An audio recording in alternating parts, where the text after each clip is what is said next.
Good evening, everyone. On behalf of Maharashtra Academy of Pediatrics, a very warm welcome to all my respected seniors and colleagues on Zoom as well as YouTube Live. Friends, we all know that parenting is not a rocket science. Here, 2 plus 2 is not always 4.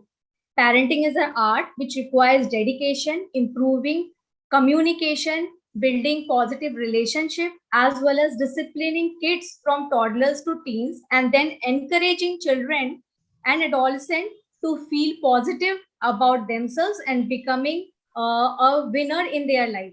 Recently, on 1st June, MahaIP celebrated Global Day of Parents by organizing a skit competition for all our fellow pediatricians by making videos about their parenting skills and sending us to us. Friends, we received a good response and it was really very tough for our experts. Now I request our state convener, Dr. Jay Bhandarkar sir, to please announce the winner of the skit competition. Over to you, sir. Thank you, Neha, for detailing and giving. Actually, I was not remembering the day when we announced the skit competition, but thanks for that. And I'm very thankful to MahaIP Women's Wing and Chairman Renu Madam for allowing me to declare this result during this very important event. And lot of presenters there, almost 95 to 100 people are already on the Zoom. So thanks for that. So we got a very overwhelming response, and I got a lot of videos as well as messages. Sir, result kadi ahe? But so you always know we are very busy MahaIPians and done a lot of activities. So our all judges given result recently only yesterday. So I decided to why not to declare today only.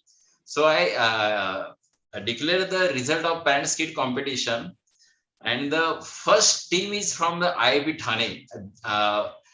We don't have any time right now, but I will declare all the name, and we're going to Neha maybe tomorrow with that link and all the I think prizes, and they are acted very beautifully, and excellent videos are there. So I congratulate all of them, whether the 3 winners and as well as all the other participants. So IIB Thane acted by a lot of people. First, I read out the all who are the participated in the skit competition: Dr. Vaishnavi Patil, Nachiket Patil, and Vignesh Patil. Then Dr. Givita Raikar, she is here. Dr. Suhas Kulkar is a very senior pediatrician, and Master Kaustubh Raikar. Then Dr. Santosh Bhag, Varsha Bhag, Master Abhir. Then Dr. Amrita Durge, Arav Durge. And these were supported by Dr. Pooja Thakur, Gauri Kulkarni, Dr. Geeta Bhatt, and the main captain was Sudesha Bondre Madam.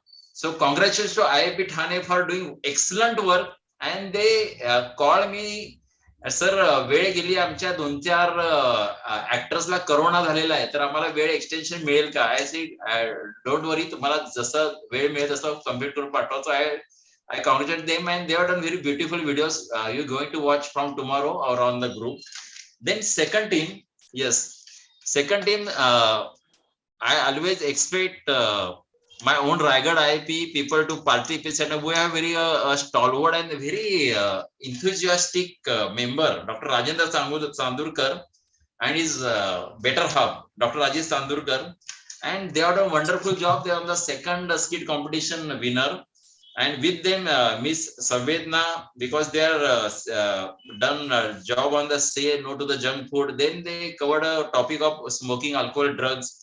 Acted with them, Master Rajesh Pradhan, and as well as girlfriend and boyfriend relationship, Rajendra, and Dr. Preeti Pradhan, that is a MS ophthalmologist. She also acted very beautifully with Sai Kamble. And Sai Kamble is featured in 11th India's Best Dramas TV shows. And as you know, Dr. Rajesh Chandra is a guitarist, actor, as well as a director, and he has done wonderful videos. You can go on the YouTube and you can just click his name and you get a lot of information. And congratulations to Rajendra, he is here. We're going to take bite from all 3 captains here. 1 minute. Then the last and the least is the IIP Palghar. Yes, those small branch, and they responded very well. And Dr. Anjali Gokarna Madam, Dr. Rajeshri Deshpande Madam, and Supriya Wakankar, there is a dentist. She is also participating in lactation concern, Sushma Shelvukar. So they have done wonderful, not a skit, but an interview type. And so very important information given by them, that very beautiful video. So I congratulate all of them. The first IIP Palghar, IIP Thane, then IIP Raigad and IIP Palghar. Thank you for participating. You are a wonderful time and धन्यवाद. तुम्ही या competition मध्ये भाग घेतलात. बऱ्याच काय idea अचानक सुचल्या आणि आम्ही अचानक केल्यामुळे मला माहिती की वेळ कमी मिळाला असेल, पण तुम्ही व्हिडिओज नक्की सगळ्यांनी बघा. आम्ही खरं तर आता काही मला वाटतं पुढच्या काही ऍक्टिव्हिटी मध्ये वेळ मिळत असतात व्हिडिओ आम्ही रन पण करू. सुंदर व्हिडिओ. आपल्या डॉक्टर लोकांनी एवढी चांगली ऍक्टिंग केली असावी असं वाटत नाही, एवढे सुंदर video. So thank you Neha for this allowed to declare the results as well as Renu madam and all our IIP presidents, all our IIPNs here at Dr. Secretary. So just 3 winners. Dr. Sudesha madam, you can give 1 minute your bite. कसं वाटतंय तुम्हाला? मला माहिती आहे तुम्हाला आनंद झाला असणार आहे. Thank you. Unmute yours.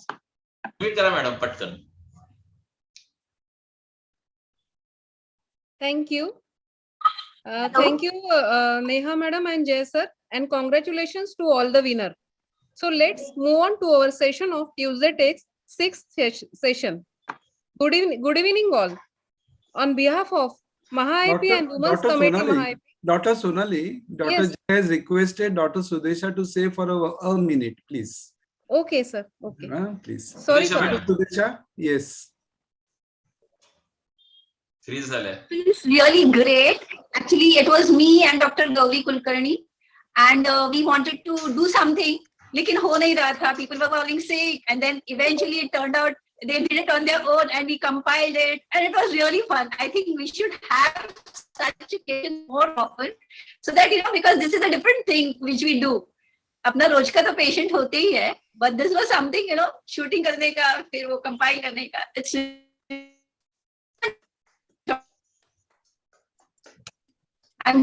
Some voice problem is there. Thank you, Dr. Sudesha. Dr. Rajendra, please. Rajendra, please. Thank you, Okay. Dr. Gangolia sir.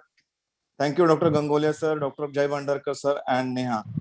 In fact, I would like to quote over here. We had a very less time, and in less time, we managed to prepare 3 videos. One on junk food, then second on how harmful smoking, drugs, and alcohol is, and the last video was a girlfriend-boyfriend relationship. I honestly feel all the videos were quality videos. We squeezed the videos and made 6 minutes and 40 seconds film on that. But I would like to comment on this platform, which is very important. So many members are there. Friends, I have got YouTube channel, and on my YouTube channel there are various worthy projects of mine. Few of my short films and few of my songs have already gone to International Film Festival. The one international film festival is going to happen on 24th of this month in Aurangabad, where I'm going to receive one award for बाबाची Sonpari song. म्हणजे गाणं आमचं video song झालं होतं आणि त्याच्याविषयी माझ्या मुलीला अवॉर्ड मिळालेला आहे, मला सिंगिंग मध्ये अवॉर्ड मिळालेला आहे. आणि आपण ORS ची ऍड सुद्धा मी केली होती रेस्पेक्टेड कलिग्स, आणि त्या ORS च्या ऍडला सुद्धा या औरंगाबादच्या इंटरनॅशनल फेस्टिवल मध्ये आम्हाला अवॉर्ड मिळालेला आहे. So I'm so happy that we are receiving the second prize on this platform. Prize does not matter, but आम्ही बनवलेली फिल्म जी आहे ती तुम्ही सगळ्यांनी जरूर बघा, आणि I'm sure you'll appreciate it. Thank you very much, Dr. Gangulia sir and Dr. Jay Bhandarkar sir. Thank you, Dr. Rajendra. Dr. Anjali, madam. Anjali Gokarna, madam. Yeah, thank you everyone. This was such a novel experience for us. I have never acted before, and this was something very good. I thank Maha-IP, I thank Jay for coming up with this wonderful idea, and I hope we can continue making such lovely things. Thank you very much. I'm very happy we received this prize. Thank you, madam. Sorry, Sonali, madam, I intervened in between. No, please sir. carry on. Please carry on. Yes. Thank you, sir. Thank you. Everyone, congratulations to all the winners. And soon we will be posting all the videos of the winners on the WhatsApp group. Thank you, everyone. Now, without wasting time, I hand over the mic to Sonali ma'am. Please, ma'am. Thank you, Jay Bhandarkar sir. Thank you, Neha madam, Dr. Chandorkar sir, Gokarna madam. Thank you all. So, good evening all. Today, now you all are welcome to the 6th session of Tuesday Takes. This program is brought to you by MahaIP and Women's Committee MahaIP. Myself, Dr. Sonali Shirbhate, co-chairperson for Women's Committee and executive member MahaIP, welcoming you all, executive members, CIP members and delegates. Today's theme for this session is neonatal updates. 2 credit points had been allotted in this session. So I request you all to post your name, city and CIP number along with MMC number in the chat box. And don't forget to subscribe MahaIP YouTube channel. So here today, the TT Special Monsoon Train rides most beautiful journey bringing you the neonatal updates from our eminent speakers and our efficient and eminent judges. The speakers are from all corners and all zones of Maharashtra, Maharashtra IP, North, West, Mumbai and Konkan, Marathwada and Vidarbha zone. I welcome our President, Dr. Hemant Gangolia sir, our Secretary, Dr. Amol Pawar sir, our Women's Committee Chairperson, Dr. Renu Boralkar madam, respected judges, Preeta Joshi madam, Dr. Sanjay Aher sir. I welcome all the speakers from various zones and also I welcome my co-host, Dr. Jayashree Shivalkar madam, to the dais. I would, without wasting much time, I would request our President, Dr. Hemant Gangolia sir, for his welcome address. Thank you, Dr. Sonali. Good evening, and to esteem this faculty, all 6 speakers, 2 judges for this 6th episode of Tuesday Takes, as well as I recognize the presence of our Dr. Sanjay Deshmukh, CIP EB, as well as State Convener Dr. Jay Bhandarkar, my Secretary Dr. Amol, MahaIP 1 Committee Chairman Dr. Renu, the Co-Chairman Dr. Sonali, and all Dr. Neha and everybody on this Zoom dais. A hearty congratulations to MahaIP Women Committee to take this initiative of Tuesday Takes, and this is 6 episodes. And the MahaIP Women Committee has worked very hard. Also, Dr. Jaya Shivalkar is also there. She's also an important member of this Women Committee, and they have did wonderful. Hearty congratulations to them, and also hearty congratulations to all the participants on this parenting skits, which we have the prizes have been declared. IIP Thane, that was the video which covered types of parenting in that. It was a wonderful video made by them. And the second, which was made by Dr. Rajendra Chandorkar, it was on addiction, that was on junk food, as well as on the relationship. And that was also the wonderful video. And also, as Dr. Rajendra sir said, his video is for the Roshni International Festival. His video has been nominated for that festival. So all the best, Dr. Rajendra. And the third was Dr. Anjali Gokul. It was just a talk between the 3 or 4 pediatricians on the screen time. Wonderfully made video. Coming to today's episodes, and I'm sorry because to encourage over your Tuesday Takes program for that 10-15 minutes to declare the prizes for the parenting. Hope so Dr. Renu and Sonali will excuse us for that, taking 10 to 15 minutes from yours program. And also coming to today's program, it's a very important thing. We have 5 things which are very important concerned with neonatology. Where if the neonate doesn't cry, then resuscitation, what are the danger signs to recognize, as well as hypothermia, then the transport. Transfer is very important. Also the endocrine problems and respiratory distress. More so we see these problems occurring in the peripheral centers where the limited resource setting. Still, though NRP program is there all throughout across the country, and also the NRP implemented by the national program in the government hospital, still because the PSC, which is located just 100 meters away from my hospital, still when the neonate doesn't cry, they just tap the back. So that is the state of our country still, which is 87 kilometers from Mumbai. So just to highlight the point, and all 6 topics are wonderful, and I'm sure within this span of 5 minutes each, we'll be getting good knowledge to update ourselves. And judges are the perfect persons, Dr. Sanjay sir, Dr. Preeta madam. They will give their valuable guidance. All the best, all the speakers. Thank you very much. Wish you each one happy learning. Thank you, sir. Thank you very much. Directly moving on to our session, I would like to give a short introduction of. Unmute झाले madam. Unmute her. I would like to give a small introduction of our respected judges because we are running short of time. So I would just shortly introduce them. Dr. Preeta Joshi Madam is a consultant neonatal and pediatric cardiac intensivist in Kokilaben Hospital, Mumbai. She is fellowship in neonatal pediatric cardiac intensivist and critical care transport. So I welcome Preeta Joshi Madam as well as I would like to introduce our second judge, Dr. Sanjay Aher sir. He is a DM Neonatology, GS Medical College and KM Hospital, Mumbai, and he is a practicing neonatal intensivist, Nashik. I welcome you, sir. Also, we acknowledge the presence of Dr. Rajendra Kulkarni, sir. He is MMC observer for today's session. Dr. Rajendra Kulkarni, sir, would invite you for the few words for this session.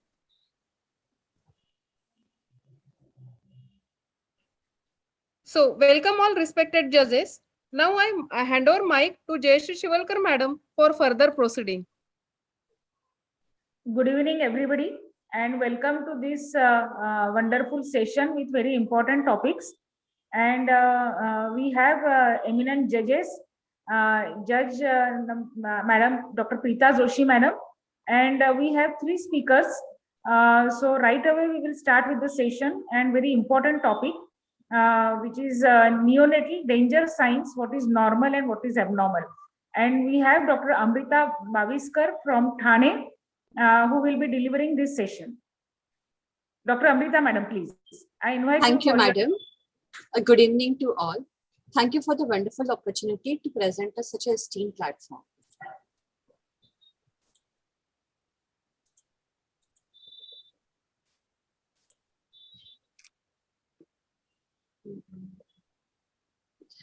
Is the slide visible?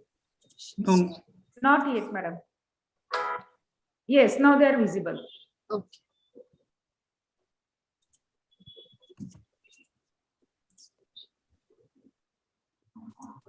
Is it visible now clearly? Yes, we can see it now. Okay. Yes, it's visible. Yeah. So, why is it important to know the signs of danger signs in newborn? Because early detection helps in prompt treatment and early referral if required, thereby preventing the chances of morbidity and mortality in the newborn.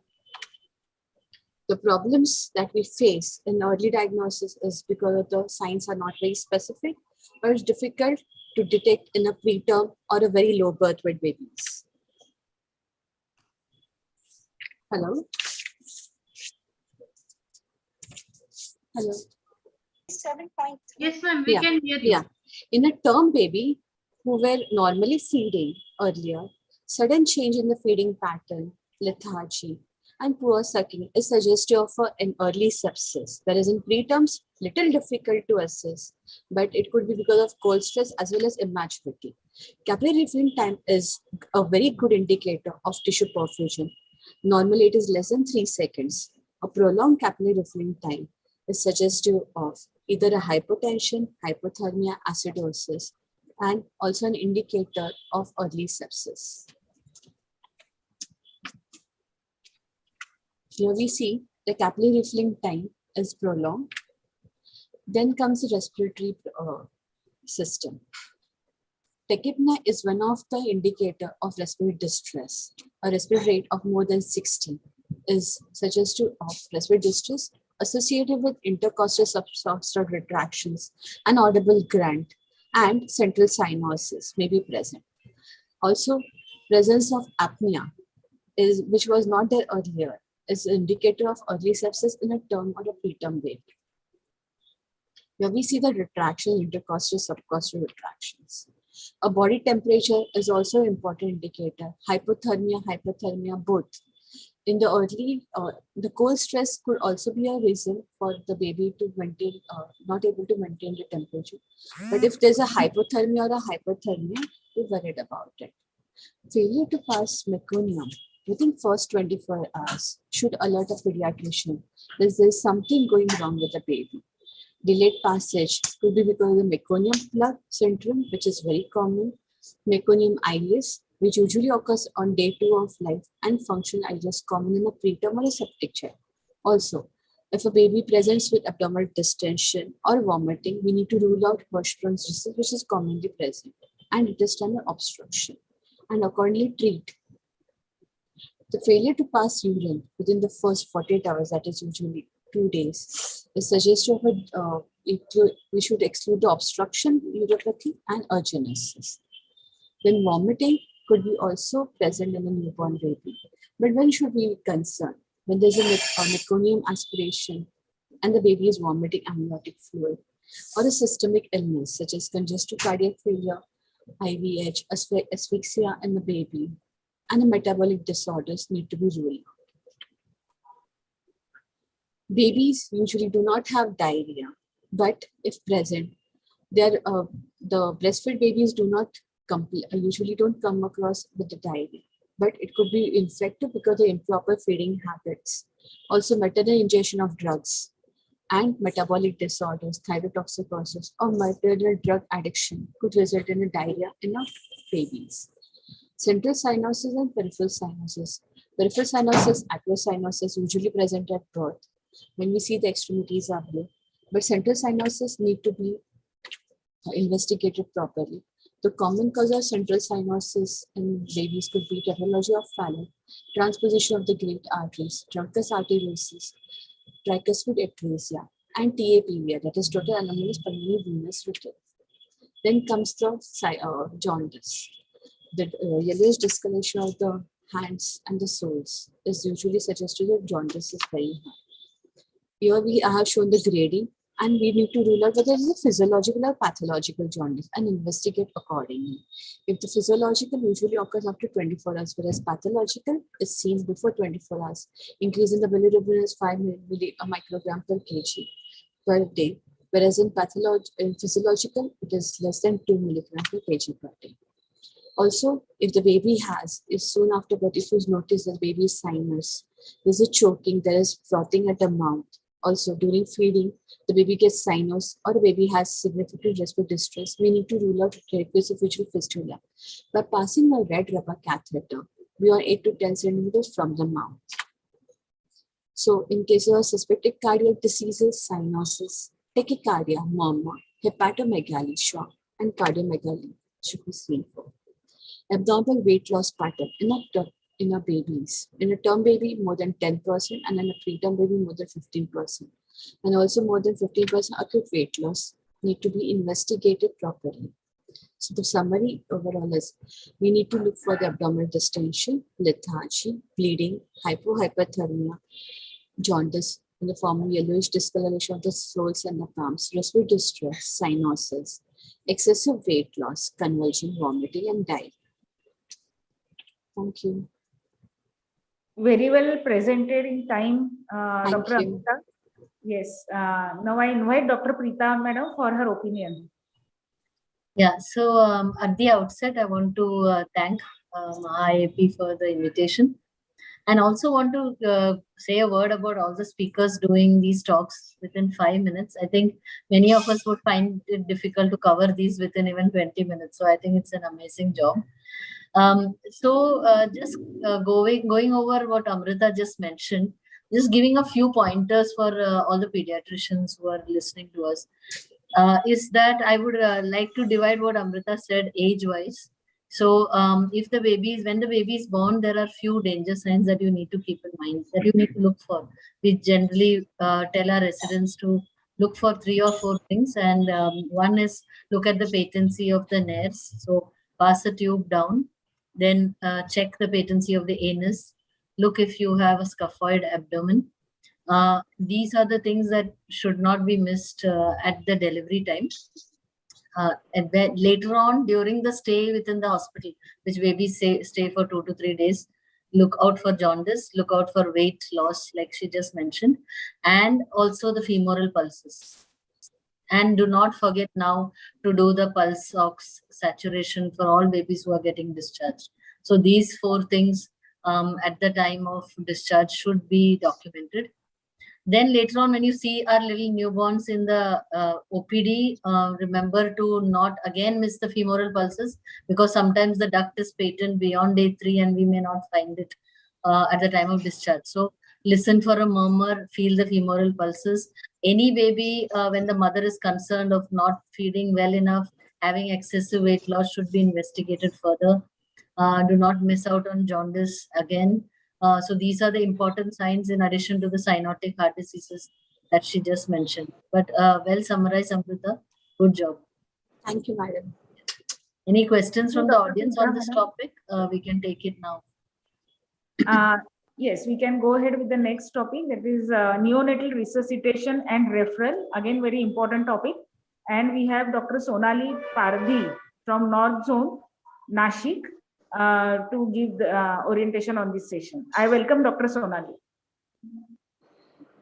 Thank you so much, ma'am. Can I share the PPT right now? Yes, ma'am. It is not seen. Yeah. Right now? It is coming. Yes. Okay. Yes. Seen, madam. Seen. Yes. Seen. So at the outset, I'll say that this was a little difficult topic to cover in 10 minutes. But let us just try to take it as just a sensitization thing and go back and read the NRP book again. That is going to help to make sure that we remember every step of NRP. So I'm Dr. Sonali Parthi, and today we'll be discussing neonatal resuscitation program. The topic for today is based on the 8th edition, that is the current edition of NRP. We'll be just going a little fast on few of the slides. So always remember that NRP begins before the birth of the baby. So antenatal counseling is a very important part, especially in high-risk pregnancies. Always talk to your obstetrician beforehand. Ask these 4 questions. Presently, the umbilical cord management plan is very important to discuss with the obstetrician, because as we know, evidence now suggests that we should do delayed cord clamping of 30 to 60 seconds for all our vigorous term, even preterm babies. So this has to be discussed before the baby is born. The other things that are very essential, even before you start touching the baby or assessing the baby, are to make sure that you have a team briefing in place. You have equipment check. NRP book again gives a very beautiful checklist of what are the things to be seen. So we can use that. There should be a person for accurate documentation of every step of resuscitation. And there should be a post-resuscitation team briefing to ensure that our quality control is well maintained. Now that the baby is born, now coming to the initial steps of newborn care. So once the baby is born, assess the baby and look at these 3 questions. Is the baby term gestation? Does the baby have a good muscle tone? And is the baby breathing or crying well? Now, according to the answer, whether it is yes or no, the next steps of the algorithm can be followed. Now, remember that irrespective of whether the answer is yes or no, these initial steps have to be followed for every newborn baby. So we warm the baby, we dry and stimulate the baby, we keep the airway open by positioning the head and neck. However, one important take-home message today is that suction only if required. So do not suction routinely for every baby who is born, if the baby is well. Same time, we should be connecting a pulse oximeter at the right wrist of the baby, which measures our preductal saturations. And the assessment of these saturations should be based on the target oxygen saturation table, which again NRP has provided us. So now, following these essential steps, reassess the baby again. Now, whether these are the 2 things that we are looking for, whether the baby has any apnea, baby has gasping respiration, and how is the heart rate? Is it below 100?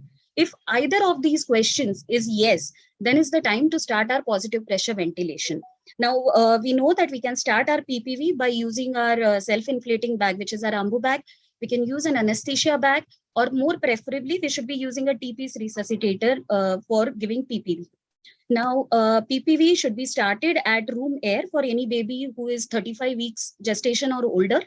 However, in preterm babies, we can start it at around 21 to 30% FiO2, always using a blender in the resuscitation room. And then later on, tailor the FiO2 as per the target saturations of the baby. Now, these are the initial recommended settings which should be given when when PPV is started. Now, the most important indicator of a successful PPV will be your rising heart rate. The next important question comes, what if the heart rate doesn't rise? So we are giving PPV, but the heart rate is not showing improvement. This is the time that we go for our ventilation corrective steps, which is nothing but the acronym MR-SOPA. So these are the MR-SOPA steps. Yeah. So endotracheal intubation. Now, actually, endotracheal intubation is essentially a part of the MR-SOPA itself, the last part, which was alternative airway. And this will be indicated when the baby has a heart rate which is persistently below 100 beats per minute when you're giving PPV, or if there is a prolonged PPV going on, or if we are starting chest compressions, it is strongly recommended to intubate the baby. Again, I can't stress this enough. NRP booklet has given you a very important and very easy tabulated forms to decide what should be the blade size, what should be the ET number size, what should be the insertion depth of ET. So we can use those tables. We can even keep small cut shots of those tables for ease. At this point, whenever we are intubating the baby, always attach a cardiac monitor. If, however, we see that you have intubated the baby and the baby's condition is worsening, this is the time that we look for DOPE, which all of us know from our residency days. It's displacement, obstruction, pneumothorax, and your equipment failure. So after all this is done, you see that the baby's heart rate is still persistently below 60. So we are going as per the algorithm, if you can see. So if this is going on, then this is the time to start your chest compressions. So these are, again, the specifications, how you give chest compression. The important thing is that we give 90 compressions to 30 breaths. That means a total of 120 events per minute. And a very easy way to do this is using the rhythm of 1 and 2 and 3 and breathe and. So never forget the and at the end of breathe. And you can give adequate and very proper chest compressions by that. Reassess the baby after you give 60 seconds of your chest compressions along with your positive pressure ventilation. If the heart rate is more than 100, we can discontinue chest compressions. Now we have done all of these things. We assess the baby again and heart rate still remains below 60. This is the time to move on to our last step of the algorithm, which is drugs. So again, the second most important take-home message from today's talk will be that NRP recommends the only drug which is recommended for neonatal resuscitation is epinephrine, nothing else. At the max, you can use something for volume expansion like your normal saline and stuff, but only epinephrine. Now, these are the dosages of epinephrine which have to be given. The recommended route is again intravenous or your intraosseous route. You can give a single endotracheal dose if required till the time the access is established. But as soon as you get an access, give an IV route, IV dose immediately. If your baby is still not responding to resuscitation and we actually see that the baby is now in shock, you have to give a normal saline or O negative blood for the baby at the dose of 10 ml per kg. And this can be given over 5 to 10 minutes. This is basically helping in our volume expansion. And we reassess the baby.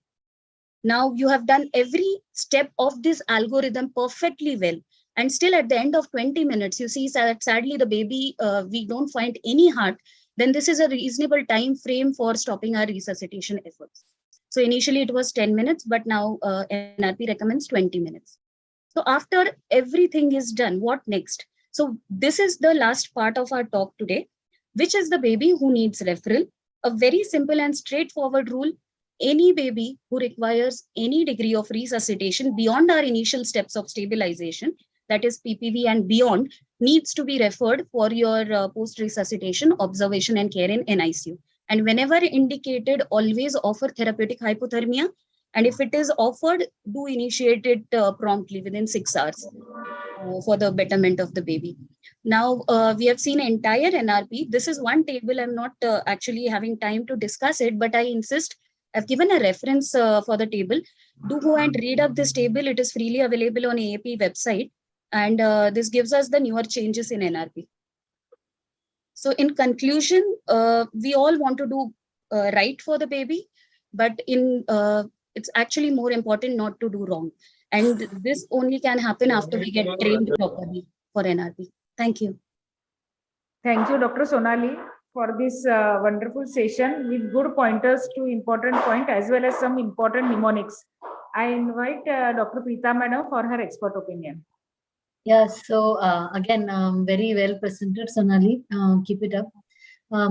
So I wanted to just summarize a little bit. The main important thing that I think each of us who go and attend deliveries have to remember is the preparation and anticipation is the most important step. If you anticipate and accordingly prepare, then usually you don't end up in major troubles.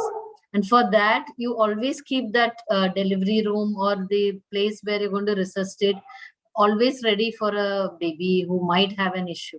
You don't assume that this baby is going to be fine, because that is the one baby you might have trouble with. So keep everything ready based on that. So anticipating and preparing that accordingly. Secondly, very, very important is use room air when you start resuscitating. This is something that we will need to actively start doing. So if places where they don't have blenders, if it is possible, try and get a blender in the place where you're resuscitating. It costs up to 95,000 to 1 lakh, not difficult to get, because it's going to be a long-term investment. Second important equipment you need is a pulse ox. So one pulse ox, one blender for babies who are born below 36 weeks. Try and keep, also glad wrap or a clean plastic wrap for a baby to be wrapped in. These are the additional equipment that you need to keep. Very important that if you don't have a blender, at least start with bagging the baby without the oxygen connected and the reservoir connected. So that would be 21%. And once you connect the oxygen, it would be 40%. Once you connect the reservoir, it will be 100%. So at least you can go between 21, 40 and 100. So that's something that you can start with for places that don't have a blender. I think other than that, she's covered most of the other things. And that's all I have to say. And we'll take the questions later. Yeah. Thanks, Jayashree. Yeah, thank you, madam. Now we already have in front of us Dr. Kundan Chopde, sir, who is from Solapur, and he'll be dealing with the neonatal hypothermia. I invite Dr. Chopde, please. Yeah. Good evening. I'm happy for giving this opportunity. I'm going to discuss neonatal hypothermia. This hypothermia is body temperature less than 36.5 degrees centigrade. Its worldwide issue occurs in all climates, and if prolonged, it can cause harm, affect the survival also. Today, we are going to discuss the mechanism of heat loss in neonates, understand the concept of warm chain, and how to prevent and manage hypothermia. First of the question is why newborns are susceptible to hypothermia. This is because of their large surface area as compared to their body, especially head, limited heat generating mechanisms, and greater exposure. We are all aware that preterm infants is especially vulnerable because they have poor insulation due to less subcutaneous fat, decreased brown fat, more permeable skin, large surface area than term babies, and poor glycogen stores and poor physiological response to cold. These are the four mechanisms of heat loss. Your slides are not visible. Dr. Kundan, please move your slides. Slides are not moving, yes. Double click karo. They are moving on my side. No, not. Dr. Neha, can you share? Dr. Neha? Yes, ma'am. Please share, ma'am. Thank you so much. Kundan, wait for a few seconds. Yeah, yes.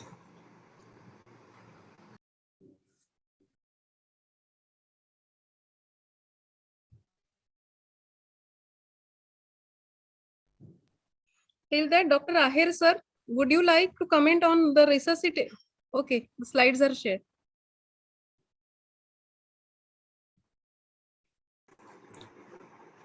This is hypothermia, body temperature less than 36.5 degrees centigrade. Its worldwide issue occurs in all climates and if prolonged can cause harm and affect survival also. Next slide.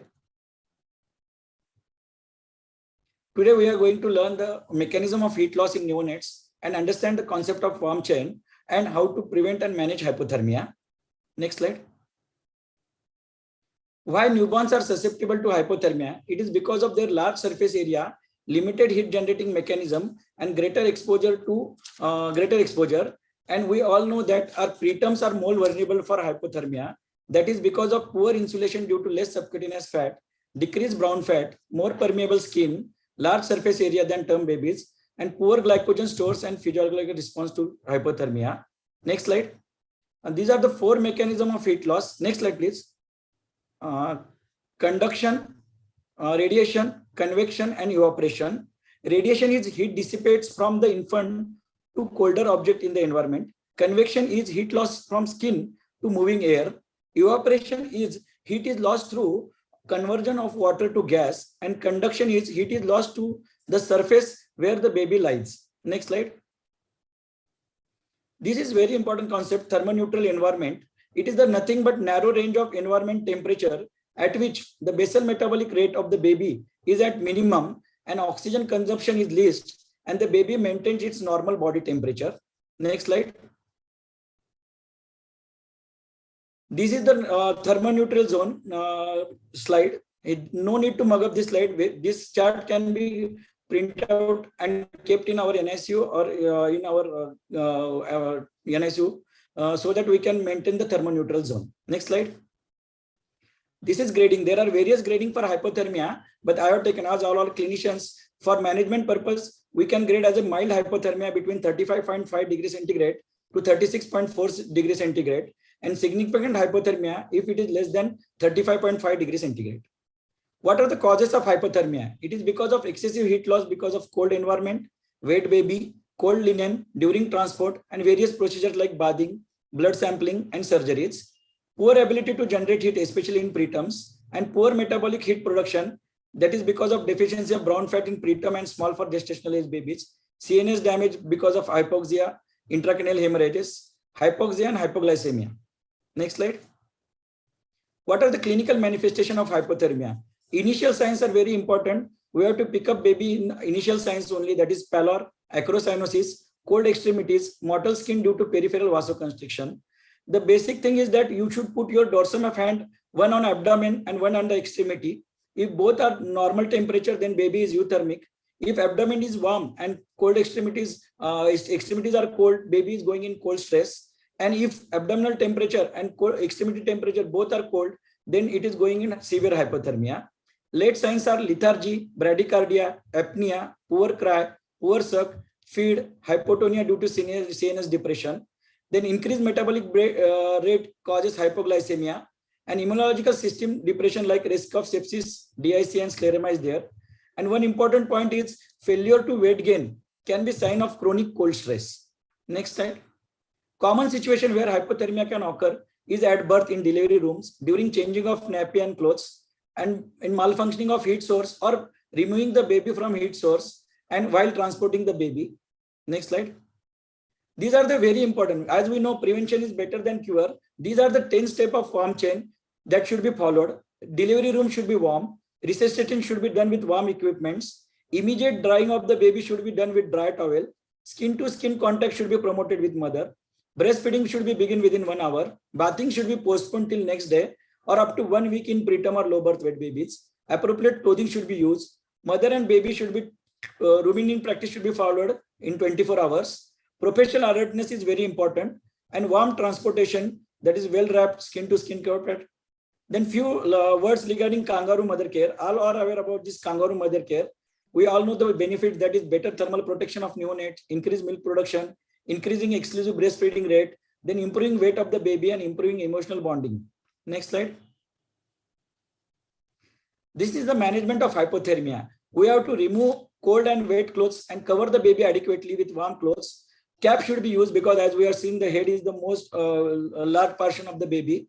Then room should be warm. Ensure skin to skin contact with mother. Baby should be breastfed. Take extra measures to reduce the heat loss. Provide extra heat by room heater, radiant warmer, incubator, or apply warm towel. If it is severe hypothermia, then we have to admit the baby. Rapid rewarming should be done up to 34 degrees Celsius. Then slowly rewarming should be done between 36 up to 36.5 degrees Celsius. Then you reduce the heat loss. Start IV fluids, that is 60 to 80 ml per kg of 10% dextrose. If required, oxygen should be given. Vitamin K should be given. Next slide. These are the steps to be done in management of preterm baby. That is polyethylene occlusive wraps are there, as madam has already mentioned. That is should be done less than 28 weeks. It reduces the evaporating heat loss. Then incubator can be used. It reduces the insensible water loss by reducing convective, evaporative, and radiative heat loss. Radiant warmer reduces the conductive heat loss, and we have discussed the Kangaroo mother care. Thank you all. Thank you, Dr. Kundan, for highlighting the importance of warm chain, which is many times neglected. I invite Dr. Preeta, madam, for her expert opinion. Yeah, I think the slide that he showed about the 10 points to maintain the temperature is very, very good. It covered everything. But also to remember that once the babies go home also, to watch out for cold stress. So give good advice to parents when they are going home. People tend to switch on the AC, not cover the head, things like that. So that should be advised by us before they go home, because the hypothermia can continue even at home. Then remember that when you have excessive weight loss, that might be a reason to remember to ask what they're maintaining the ambient temperature at. Are windows kept open? So some of these things, they are not so well educated. So keep that in mind, and remember always that when you have hypothermia as a complication, don't forget to check the sugars, because usually in cold stress, the babies tend to use up their glycogen stores. So I think other than that, most of the points are covered. Good job, Kundan. Keep it up. Thank you. Thank you, Dr. Preeta, madam, and thank you all the speakers. Now I hand over mic to Dr. Sonali, madam, for next part of the session. Thank you, Jaya, madam, and thank you, Preeta, madam, for your expert opinion. Now we have seen the danger signs of neonate, we had seen the resuscitation, we had seen the hypothermia. So let's move on now, the points for the neonatal transport or neonatal referral. I would like to call upon Dr. Julie Jain Chabda from Gondia IIP. She is president of Gondia IIP. Welcome, Dr. Julie.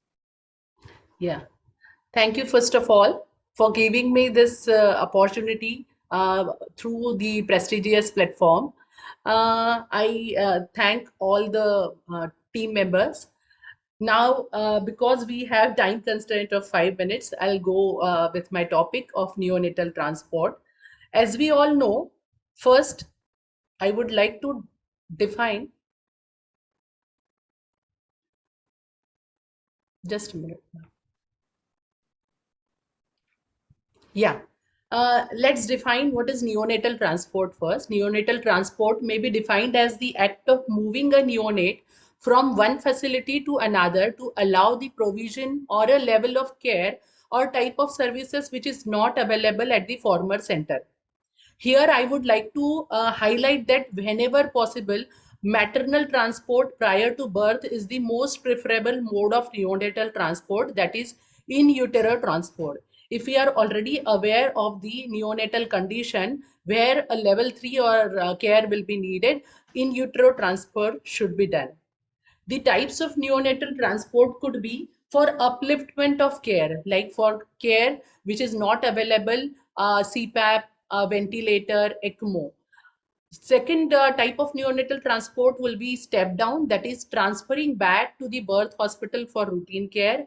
Third is wait and return, like in few centers, CT, MRI, or specialized clinics, endocrinology opinion are not available. So for specialty clinics or investigations, some day visits, neonatal transport may be needed.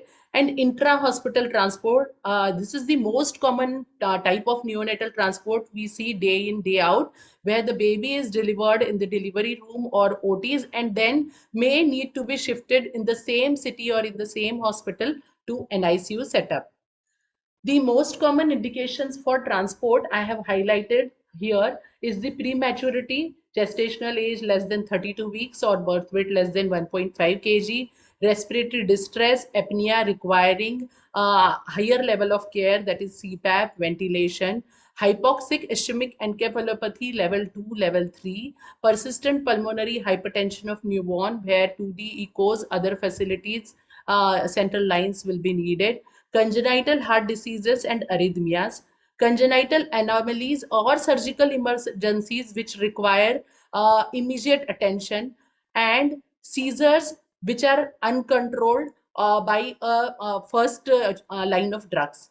Jaundice with the need of exchange transfusion will also remain an indication most common for transport. Now, Coming to the modes of transport, 99% of the transport are by ground, that is by ambulance, where a well-equipped ambulance will be needed for the transport, and very, very few transport will be done by wing, that is helicopters and aircrafts, for things like extracorporeal membrane oxygenation and higher facilities, or maybe cardiac surgeries which are not available at nearby centers. In neonatal transport, the organization is the most important part in our country. Although in countries like France and Australia, America, the transport team is available 24 hours round the clock. They are specially trained, but in India, there is no dedicated or specialized team, and the whole brunt of neonatal transport remains on a single person, that is the neonatologist who is handling the baby. The components of the transport should be communication, where we need to keep a perfect transport log, delivery room history, maternal history, and the log of delivery room events. The personnel is the key to the neonatal transport. A transport coordinator should be a senior resident, doctor, or neonatologist. An experienced nurse is the key. A doctor well versed with the intensive care and transport, that is the resident medical officer. An expert paramedical person who should have driving skills in case of if need arises. The equipment that we need to keep in a transport vehicle should all be mounted on a single trolley with wheels for easy transfer from ambulance to the emergency room to the ICU. I have made a slide of all the equipments needed. We can just go ahead with it. The transport incubator is the most important part. A ventilator, monitor should be there. A low reading thermometer should be there. And in airway, we must have in a trolley all sizes of ET tubes, self-inflicting bags, and a spare bulbs and batteries is a must whenever we are transferring the baby. Circulation, all the things which should be there in an ambulance, I have tabulated in a chart. I won't go in detail because of the time constraint. A trolley should have a drug tray in which the medicine should be loaded, properly diluted. What is most important is the clinical stabilization before transfer. We must check for the airway, whether the airway is properly secured, the breathing is perfect, the saturation is proper, the circulation should be checked by capillary refill time, blood pressure, metabolic parameters, temperature should be perfect, and we should never forget to empty the stomach by putting a nasogastric tube before transfer in so that no mishap should happen during the journey. During the journey, minimal active intervention should be needed. Already the ambulance should be warm. Infant's temperature should be maintained. Here throughout, I am mentioning that temperature is the most important key during the transport. If the baby suffers hypothermia, the outcome would not be very good. Be prepared to stop the ambulance to assess. In case of deterioration, we should be in a position to stop, reassess, and take proper action. We should never attempt any major procedures such as re-intubation in a moving vehicle. We should always stop by. Constantly, we need to monitor the temperature, ECG, FiO2, respiration with adequate lights to see the color changes. The ambulance, the transport vehicle should be having the enough light, should be warm, and should be well equipped for the number of personnels we are taking. In Indian scenario, and here communication and documentation anywhere is the most important part of neonatal transport. Informed consent of parents is must of any mishap can happen during the transport. Transport team should meet the parents whenever possible and talk to them regarding the pluses and minuses of the neonatal transport. We should insist on one of the family members to accompany during transport wherever feasible. Team should maintain a proper communication with the hospital we are referring to, and proper documentation of temperature at the start of transport, documentation of any events, any resuscitation done, or any deterioration, if at all, that has happened in the transport must be maintained. In effect, I would say that in neonatal transport, a key person should maintain all the documentation, as well as by till the end the baby is transferred to the tertiary care center, a person should be in touch. That's all from my side. Thank you. Thank you very much, Dr. Julie. I would like to invite our expert judge, Dr. Sanjay Ahir sir, for his expert comment. Good evening all. Thank you, Dr. Jain, for such a wonderful presentation on neonatal transport. Thank you, sir. She has covered most of the points, but I will just highlight few of them. The first thing she mentioned is about in utero transport. So whenever you are working in a tertiary center or where you have ventilator and other facilities available, so two conditions where baby has to be shifted in utero. One is extremely low birth weight babies. So if baby's expected weight is just 700 or 800 grams, there is no point sending your team and transferring the baby because lots of complication can happen. So such babies has to be transferred in utero. And second condition is diagnosed case of congenital diaphragmatic hernia. So this baby needs very high intensive care and intubation at the time of delivery. So such babies should not be delivered in the periphery. Those babies has to be transferred in utero. Second, because of the limited resources, we don't have that much manpower. So always we must send a senior most resident who can put at least IV line and who can intubate and stabilize the baby. And they have to do lots of multitasking because sometimes the driver has to act as a paramedic and doctor has to work as a nurse. So they have to fulfill all the roles. So in the limited resources, we have to utilize the people. Then third most important thing is documentation, because if some mishap happens during the transport and baby dies during the transport, who will take the responsibility of giving death certificate to that baby? That has to be discussed with the referring hospital and the receiving hospital. This documentation has to be perfect, and we have to take consent from the parents before leaving that hospital that anything can happen, even baby can die. All these things has to be explained to them. Otherwise, they might make hangama after that. So that is very important. Then perfect communication with the receiving hospital is very important. So what exactly is the condition and what support is going on, that has to be communicated with the person who is going to receive this baby. And never ship the baby who is not hemodynamically stable. So always stabilize the baby first. Make sure that baby is not in shock, because this baby might deteriorate further and you will not get chance to revive this baby. And last and most important thing is maintain a sepsis during transport, because sometimes babies are very clean and they don't have sepsis in the referring hospital, and during the transport they get sepsis. So it is the responsibility of the transport team to maintain a sepsis and make sure that these babies don't land up with septic shock and sepsis. So thank you. That's what I just wanted to add. Thank you, Dr. Sanjay Ahir sir.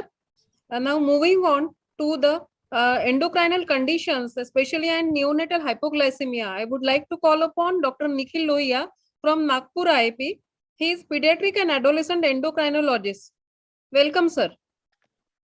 Thank you very much, ma'am, and thank you, IIP, for giving me this opportunity to discuss something which is a very common topic of hypoglycemia in newborn. Am I audible to everybody? Yes, yes, yes.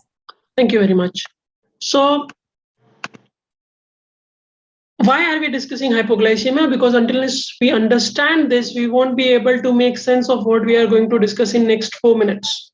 It's a common problem. Let's take it with a pinch of salt that hypoglycemia many times is not recognized. And if you take a level 3 NICU, the incidence might be somewhere around 5 to 10%, in fact. And in a level 1, level 2, maybe around 1 to 2% for sure. It's critical in newborn and young age because, if you have hypoglycemia, the brain is growing rapidly and a small insult or even a single insult can cause a major damage, which can lead to a long-term sequelae. Now, we are going to discuss something about the basic physiology of glucose. Baby is there inside the womb. Baby is in transition, which is mainly the perinatal and the neonatal period and the older age. When the baby is in the mother's womb, the maternal glucose takes care of baby. It never dips down until unless the mother has some problem. When the baby is born, there is a sudden cut of cord blood, and during the newborn period, the glucagon goes up, which increases the blood glucose. Insulin goes down, which helps in preventing hypoglycemia, and catecholamine are released, which causes again hyperglycemia. The mechanism of glycogenolysis, gluconeogenesis are mainly developed quite appropriately by the age of 3 to 6 months. Gluconeogenesis is nothing but development of blood glucose when the muscles are breakdown, but in newborn period, the muscle mass is limited, so the production of glucose from these is also limited. Also, the newborn liver, though is immature, but the brain is adapted to use whatever available ketones in 5 times more potently as compared to what an elder person is able to. This is the reason why SGA babies are prevented from it. Also, they have low glucose storage, immature enzyme, and they are incompetent to produce adequate restores. Now, hormones and hypoglycemia. Basically, if you look at only hormone in the body which reduces the blood glucose is insulin.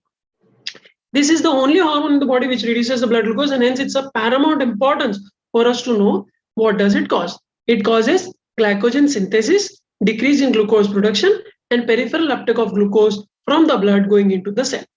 This leads to blood glucose being in normoglycemia or hypoglycemia, decreased lipolysis, decreased ketogenesis, and increased lipogenesis, basically an anabolic effect. Whereas all other hormones you take into the body, glucagon, GH, or cortisol, they causes hyperglycemia in some or the other way. So there is a huge debate about the what is definition of hypoglycemia.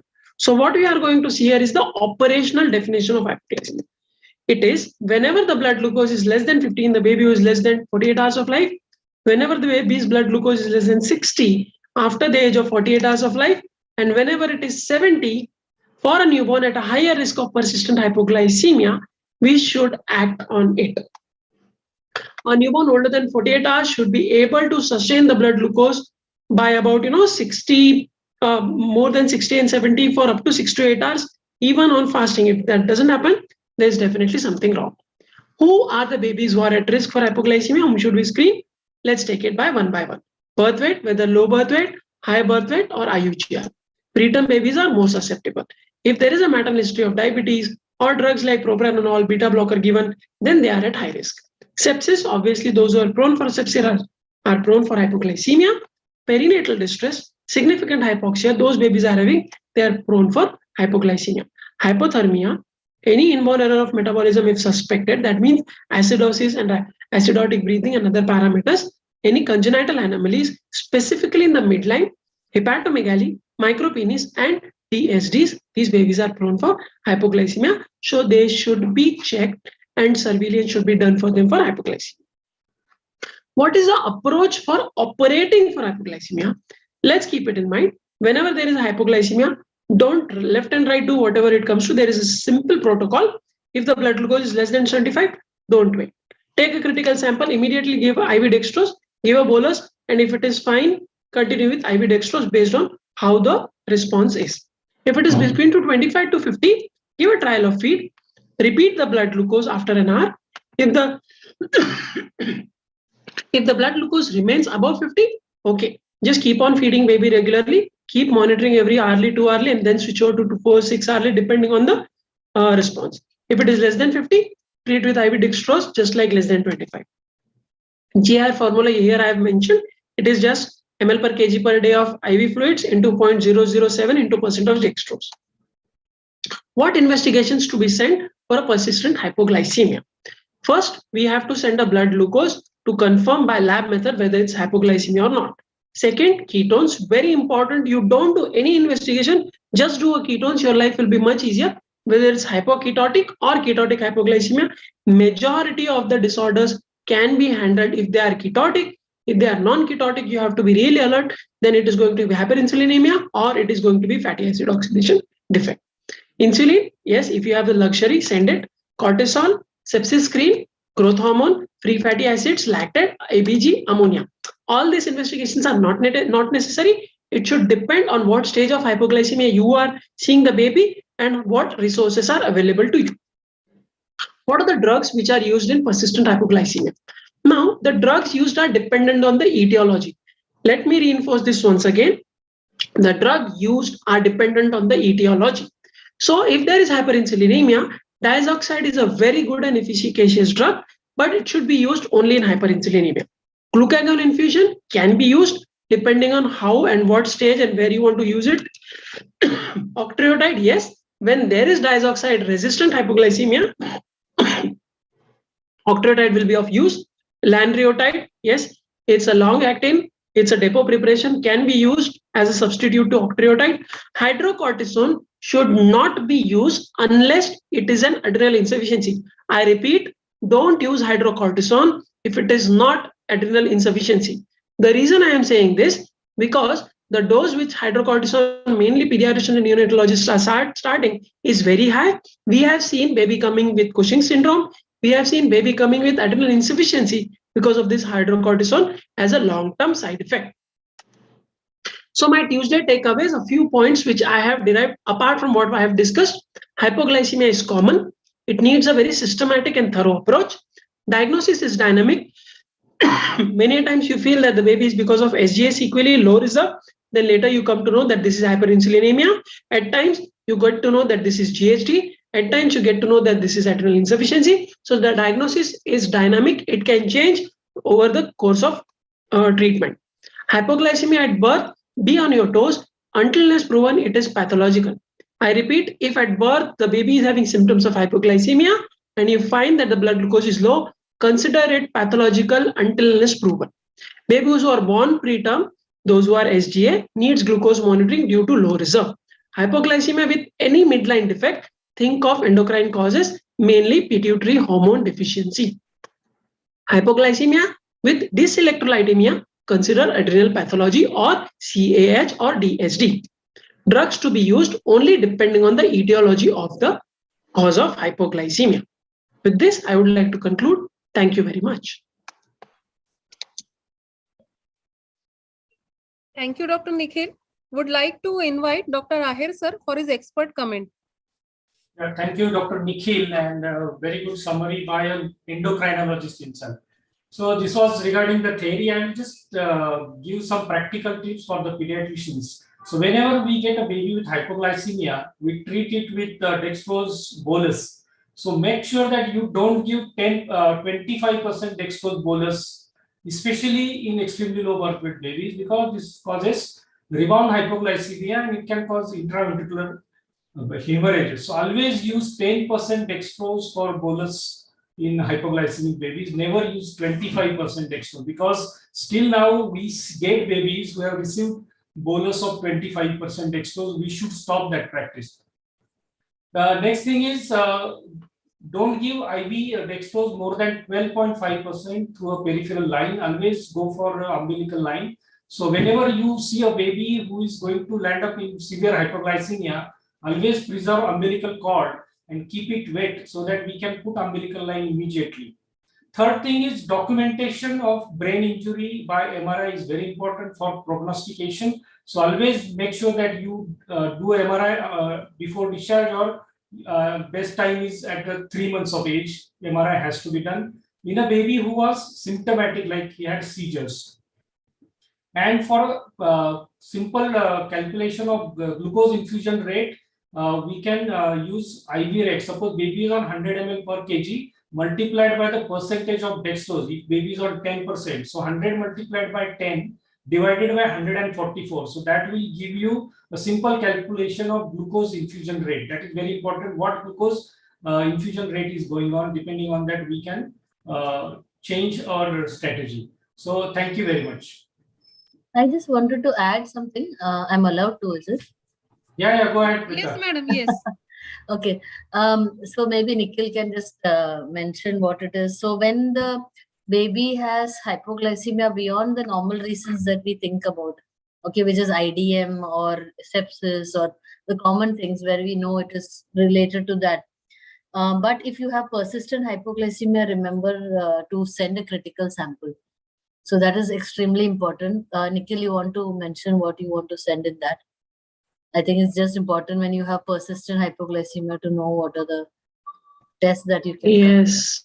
I completely agree with you, ma'am. In fact, I'm at the verge of saying it that whenever you get even a single hypoglycemia, send at least one ketone. Take a urine dipstick ketone from the next void. I'm not expecting from first hypoglycemia you send a critical sample, but you may, by using that 40-50 rupees strip, you may be able to prevent a major mishap. And about the critical sample, as you said rightly, when there is persistent, you should send it. Obviously, first confirm the blood glucose. Second, send a ketone either from urine or blood, whatever facility you have, or use a ketone meter, which is available nowadays at bedside, can be checked. Third, send an insulin, cortisol, growth hormone, and never forget sepsis. Sepsis is one of the commonest causes. We should never ignore it.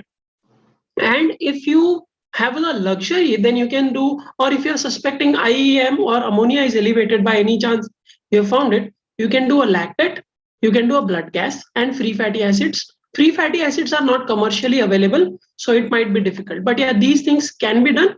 And as I said, I personally feel that if you open one door of ketones, majority of the problems can be resolved. And this is not a theory.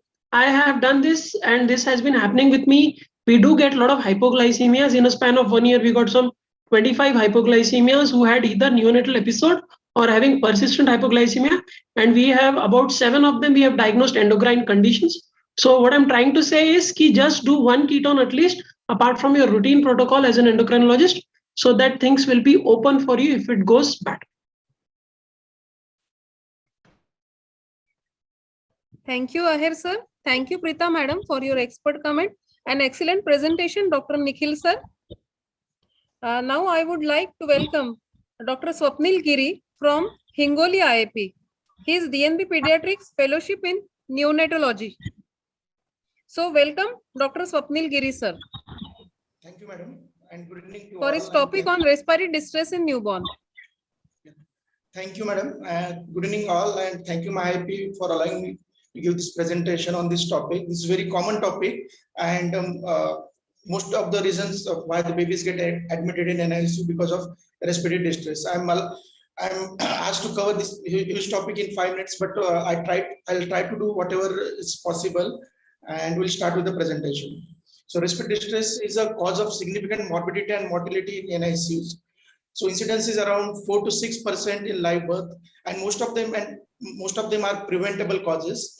Early recognition, timely referral, and appropriate treatment is very essential. Like we mentioned in golden hour management, if this respiratory distress pick up early and the treatment is started early, the prognosis will be favorable for baby.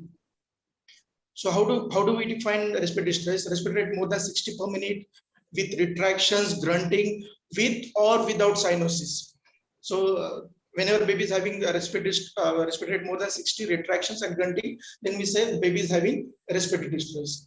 So coming to the approach to respiratory distress, so it can be a respiratory cause or it can be a non-respiratory cause also. In non-respiratory causes, the cause can be cardiac, neuromuscular, metabolic, and hematological.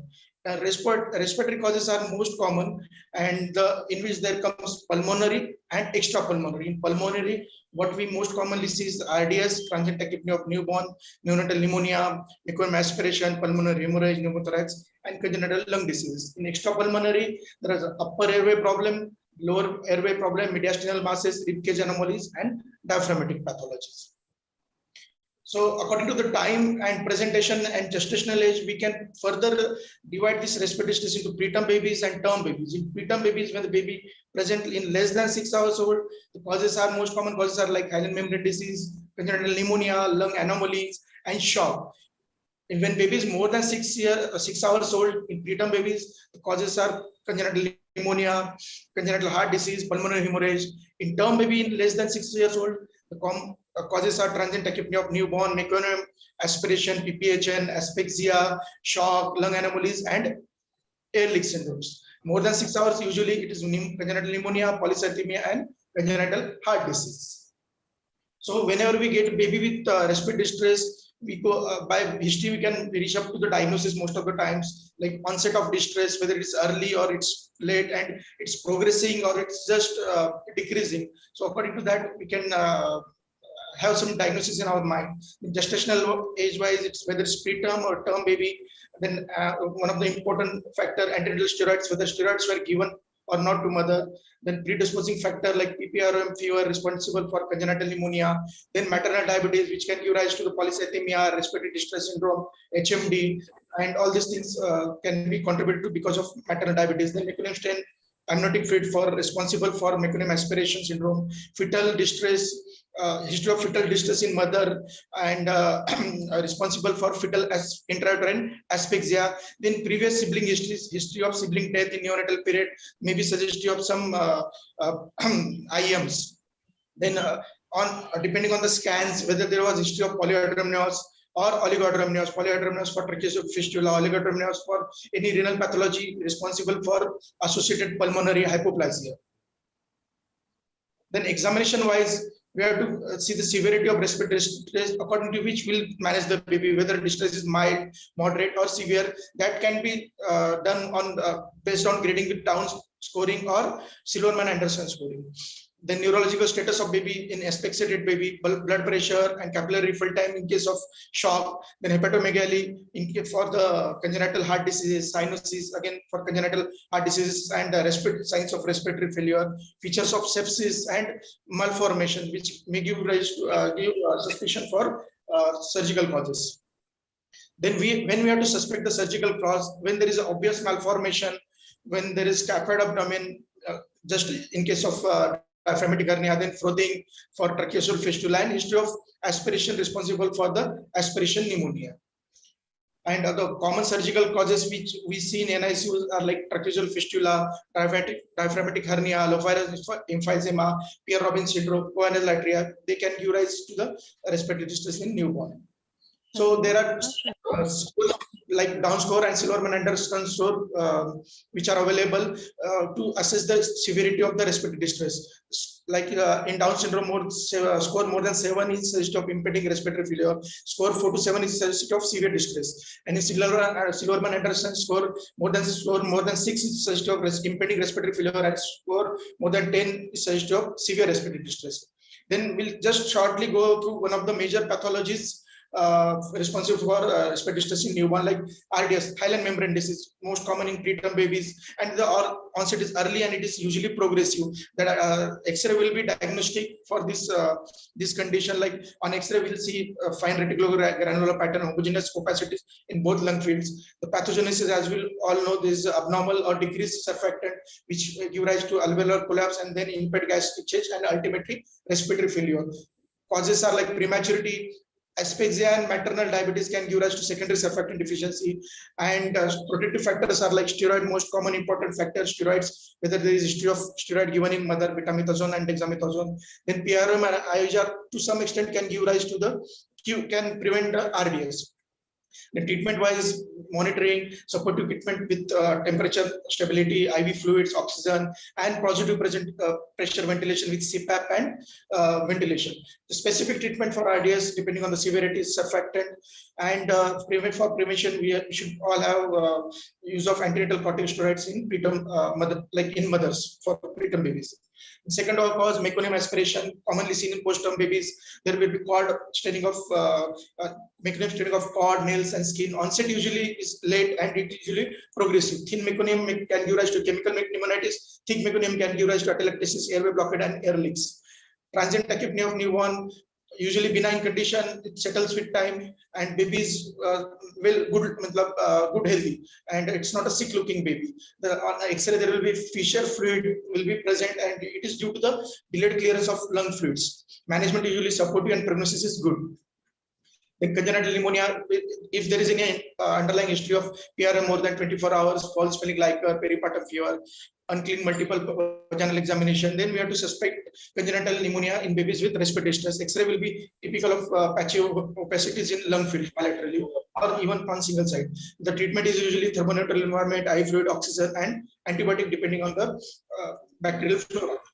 Then in asphyxia, the babies may have respiratory distress along with because of multiple pathologies like myocardial dysfunction, cerebral edema, asphyxial lung injury, metabolic acidosis, and persistent pulmonary hypertension. Pneumothorax, when you have to suspect when there is sudden deterioration of baby on ventilation or with positive pressure ventilation. The X-ray is characteristic typically, and treatment is with needle aspiration or chest tube. Then congenital diaphragmatic hernia. this is the one condition we can sometimes diagnose clinically also when there is a shifting of heartbeat towards the right side in case of left-sided congenital hernia.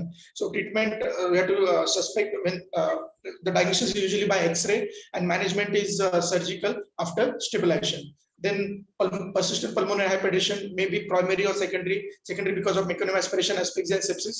And management is oxygen, and if distress is severe, baby may require ventilatory support and pulmonary vasodilators and inotropes. So I try to cover most common causes of respiratory stress in newborn. There are a number of causes, but it's not possible due to time restraint. Even the single cause can have a 20 minutes presentation. So thank you, madam. Thank you, IP. Thank you very much, Dr. Swapnil sir, for your excellent presentation. Would like to call Dr. Ahir sir for his expert opinion. Yeah, thank you, Dr. Swapnil, for covering such a vast topic in 5 to 6 minutes. You have covered most of the points. I'll just highlight few of them. Around 7 to 8 days, if baby presents with respiratory distress, unless proved otherwise, we have to suspect congenital heart disease, especially drug-dependent conditions like cooptation of aorta or pulmonary stenosis. So that should be our first thing, like in our differential diagnosis, that we should not miss a congenital heart disease.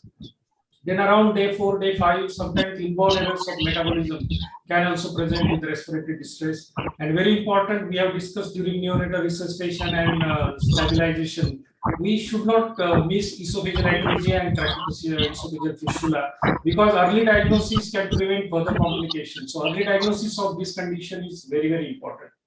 Majority of the babies, what we get in NICU are preterm with RDS. So we try to manage these babies on non-invasive ventilation as far as possible. If you compare 10 years back, most of the babies used to go on ventilator. Now we are managing them on CPAP or high flow nasal cannula. So that is try to do that rather than just putting in endotracheal tube in all babies who have respiratory distress. And if you think that any baby who has significant RDS, X-ray showing RDS, rather than waiting too much, use surfactant as early as possible, because quality improvement studies have shown that if baby has received surfactant who has like indication, it is not like therapeutic, prophylactic, but rescue surfactant has to be given within first 2 hours to prevent complications like bronchopulmonary dysplasia. So thank you. Thank you, sir. Rita madam, would you like to say something?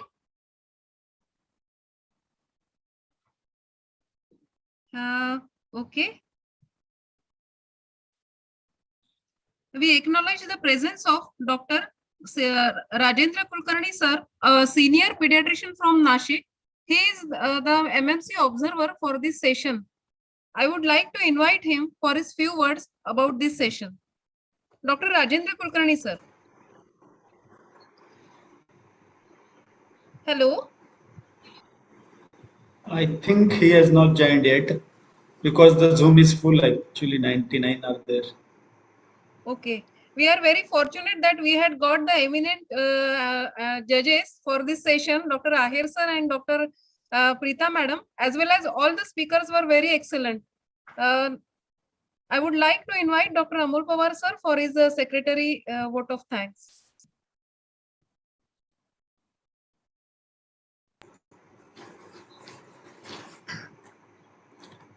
Aher sir काही बोलायचं अजून? तुला थोडंफार वेळ मिळाला पाहिजे ना बोलायला. नाही म्हणजे आता आउट ऑफ थँक्स आहे म्हटलं. प्रीता मॅम आणि तुम्हाला काही बोलायचं असेल या टॉपिक्स वर तर मी तर म्हणेल काही ऑडियन्स कडनं काही क्वेश्चन असेल तर ते घेऊ शकतो आपण. Any audience questions? Secondly, I want to say, we've tried to include all the important topics within this small, short span of time. So I'm sure it must be helpful. Yeah. Good evening. I'm Dr. Deshmukh from Nagpur. Hello. For this session. Sir, bola. I'm audible? Yes, sir. Yes. I think it's an excellent session because as the expert told, within 5 minutes you have to cover such a vast topic. Hats off to all the faculties. They have done a fantastic job. And this is a very basic thing. And I'm very thankful to the MahaAP platform because these are the topics we are very needy in the day-to-day practice. And I think we should share their slides. I will request Maha-IP, because they have covered so many things in such a short time. So we can print out these their PPTs and keep in a clinic. That will help a lot. So congratulations to all the faculties and experts, Dr. Ahir sir and Dr. Preterm Joshi ma'am. Their guidance is always booming for all of us. So my best wishes, and I request Amol to please post the PPTs. Definitely, that will help us. Thank you, Maha. Sir, we usually post the recording of this today's session till tomorrow. It is posted on all the groups. Yes, sir. What Dr. Sanjay Deshmukh said, these all PPTs can be made PDF and can be submitted. Yeah, That will be more helpful, because seeing the session and again sometimes and it is a ready reckoner. This PDF file of all these 6 PPTs will be a very ready reckoner. Definitely. If the speakers don't mind, we can make it and we will put in the WhatsApp group. If they have no copyrights or objections. I don't We think will so. first take the permission of the speakers. Yeah. Yes, we should take the permission of them. Yes, all of yes, my sir. IP, sir. Thank you. So no objections, rather it will be an honor. Yes. Thank you, madam. Great.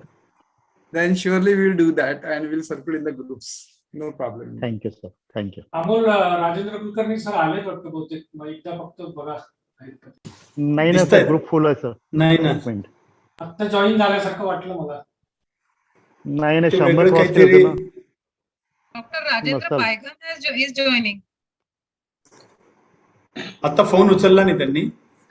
Sir waiting room me on केली आहे, पण sir नाही आहेत list मध्ये. ठीक आहे. No issue. काही problem. Amol call करून जॉईन झाले. कॉल केला मी आता, त्यांनी कट केला, पण मग त्यांना बोललो तुम्ही. ठीक आहे, 2 पॉइंट मिळतील सर्वांना, काही टेन्शन नाही.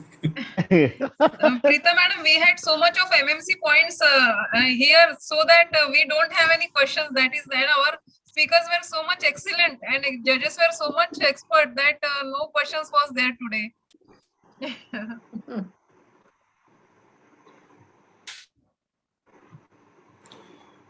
Okay.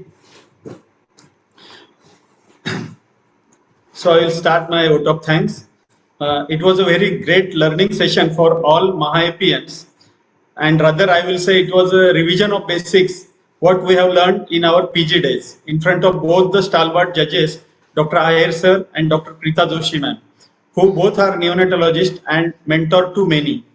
I thank both the judges for their time spent for the success of this neonatology session, starting from topic selection to refining all the PowerPoint presentations of all speakers in spite of their busy schedule. I thank all Maha-IP Women Committee zonal members for reaching all corners of Maharashtra in getting the good speakers for this very innovative Tuesday Tech session. This session would not have been successful without the efforts of all busy speakers in monsoon busy OPDs in making very good PowerPoint presentations under the guidance of both the judges.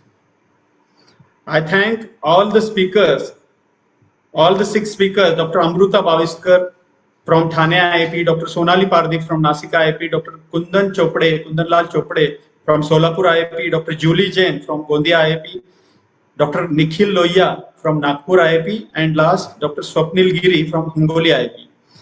I appeal all Maha-IP district branch presidents and secretaries to forward young talented speaker names to our zonal members of Maha-IP Women Committee whenever asked for coming Tuesday Tech sessions.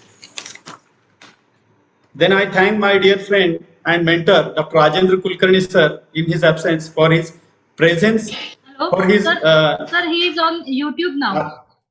Rajendra Kulkarni sir is on YouTube now. But how he can speak there? No, he cannot speak from YouTube. Okay. But he said For his presence. Yes. So I thank my dear friend and mentor, Dr. Rajendra Kulkarni sir, for his presence in audience as a delegate and most importantly as a MMC observer. With his help, all delegates will be getting 2 MMC credit points. I thank moderator Dr. Jayashree Shivalkar ma'am, zonal member of Vidarbha region, for excellently conducting today's session. Lastly, I thank Sita Gita of Maha-AP, Dr. Renu Poralkar madam, Women Committee Chairperson, and Dr. Sonali Shirbate ma'am, Women Committee Co-Chairperson, for their idea of Tuesday Tech session involving 6 speakers and 2 judges. With this, all Maha-APians are getting simple practical inputs which will be helpful in their day-to-day office practice. Thank you, Renu ma'am and Sonali ma'am. You both are creating history in Maha-AP's, in your Maha-AP's tenure. I also thank Dr. Neha, editor of Maha-AP, Dr. Vishal, digital wizard, and Dr. Gangolia sir, my president. And I also thank Pallu ma'am from digital Maha-AP team for her help in smooth conduction of this session.